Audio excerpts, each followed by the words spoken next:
Bismillahirrahmanirrahim. Assalamualaikum. My name is Hassan and today we are going to display WooCommerce product in 2-column layout in mobile view in Avada theme. Before starting work, it's my request, please subscribe my channel. Thank you. Now back to our work. So we are in shop page and we are using Avada theme.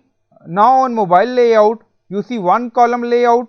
So we are going to display 2 products in a row. Now go to desktop layout. Now you see Avada theme. So we are going to add custom CSS. Now go to customize section and then you see active theme Avada and then you see additional CSS. So click on it. Now paste and you will find this CSS in video description or in comment section.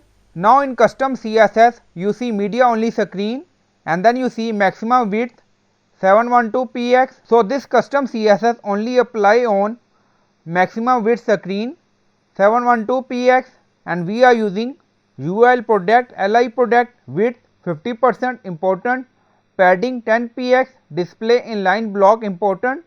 Now click on publish. Now publish done. Again go to mobile layout and you see 1-column layout. Now refresh the page and now you see WooCommerce product in 2-column layout in mobile view and we are using Avada theme. So I hope you like this video. Please like, comment, share, subscribe. Thank you for watching.